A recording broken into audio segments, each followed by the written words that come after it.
तुझे जानना है क्या वो है या नहीं, तुझे अनुभव करना है क्या, वो ज्यादा इंपॉर्टेंट है। ठीक है।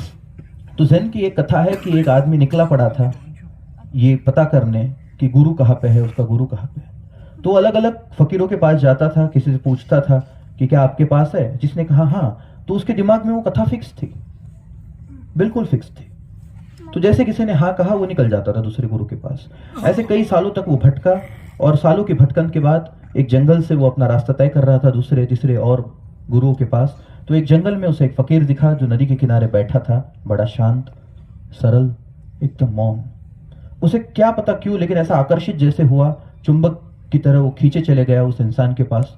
उसने ना यहाँ देखा ना वहां देखा, जैसे वो फकीर बैठा था वो भी उसके बाजू में बैठ गया।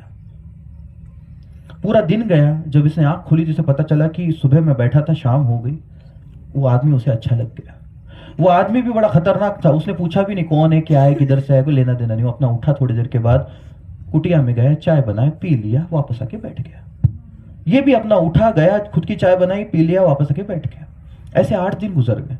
ये अपना पीछे, ये अपना बूढ़ा जो आदमी है, फकीर है, वो जंगल में थोड़ा सा चलकर जाता था, ये भी उठ के उसके पीछे। उसने पूछा भी नहीं।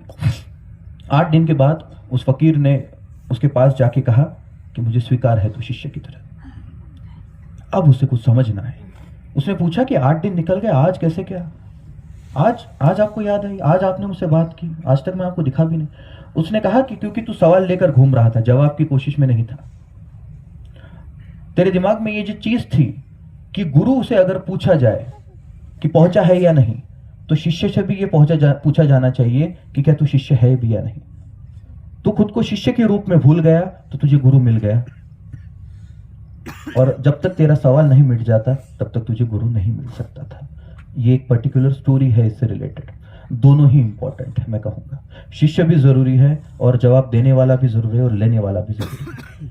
जब से मैं गद्दी पे बैठा हूं, मैंने देखा है कि लोग 2-3 तरह से सवाल पूछते। एक है काड़िया,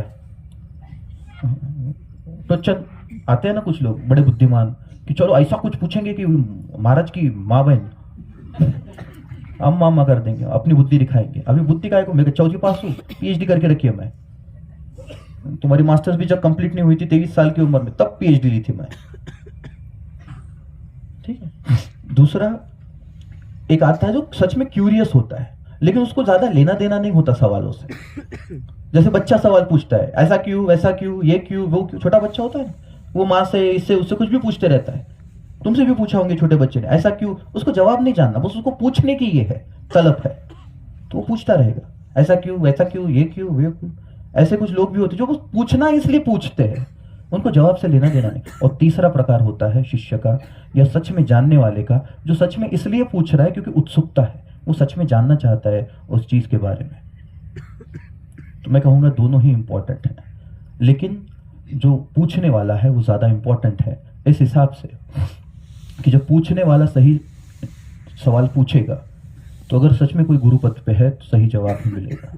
अदरवाइज तुम किसी नॉर्मल इंसान से पूछोगे, वो तुमको कन्विंस करने के चक्कर में होगा कि तुम गलत हो, वो सही है। जब से मेरे पास गद्दी आई है, मैंने देखा कि जैसा सवाल वैसा जवाब निकलता है। मेरे आसपास के जो लोग हैं उन्होंने भी हमेशा एक्सपीरियंस किया है कि अगर तुम कोई लाइट, सच में तुम्हारी उत्सुकता है उस चीज को जानने की, तो सवाल के साथ जवाब ऐसा ही आएगा, एकदम प्यारा। और अगर कोई काड़िया किया तो क्या पता क्या हो जाता है। हाँ, तो फिर अपन मुंह में भराडी बन जाता, तुले मले घाल उतरले। ठीक है, तो मैं मानता हूं पहले पूछने वाला जरूरी है, फिर देने वाला।